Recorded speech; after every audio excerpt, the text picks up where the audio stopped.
Hello friends, আশা করি তোমরা ভালো আছো, আমরাও ভালো আছি। আর এখানে দেখতে পাচ্ছ আমি নিয়েছি ডালিয়া। আজকে ডালিয়া আর কাঁঠালের পায়েস বানাবো। এই যে দুধটাকে দেখো বসিয়ে দিয়েছি, বসিয়ে একদম ঘন করে নিয়েছি, নিয়ে এবার ডালিয়াটা দিয়ে দিলাম। ডালিয়াটা আধা ঘন্টা ভিজিয়ে রেখেছিলাম।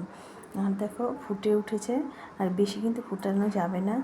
দিয়ে দিলাম 1 চিমটে নুন, আর দিলাম কিছু ড্রাই ফ্রুট, খেজুর, কাজু বাদাম, আর দিলাম কিশমিশ। আর এই পাশে দেখো 10 টাকা দামের একটা আমুল দুধ নিয়ে নিয়েছি, একটু গুলিয়ে দিয়ে দেবো এই দুধের সাথে, তাহলে আরও ঘন হয়ে যাবে পায়েসটা। আর খেতে কিন্তু দারুণ বন্ধুরা, তোমরা যদি না খেয়ে থাকো এরকমভাবে বাড়িতে একবার ট্রাই করে দেখো, দেখবে ভালো লাগবে। আর খেতে মানে কোনো কথা হবে না।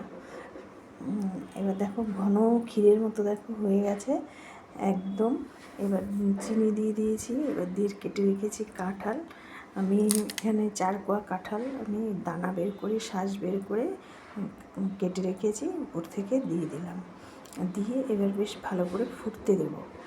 আর ডালিয়াটা কিন্তু বেশি ফোটালে একদম পাতলা হয়ে যাবে, ভালো লাগবে না খেতে, একটু দানা দানা থাকবে। আর দেখো আমার কিন্তু ডালিয়া আর কাঁঠালের পায়েস কিন্তু রেডি। আর কে কে খাবে তোমরা বন্ধুরা, যদি খেতে চাও চলে আসো আসামে।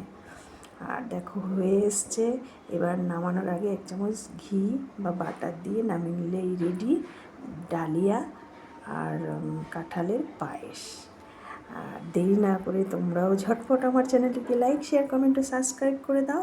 আর বেশি বেশি করে সবার কাছে শেয়ার করে দাও। আমি গ্যাস অফ করে দিলাম।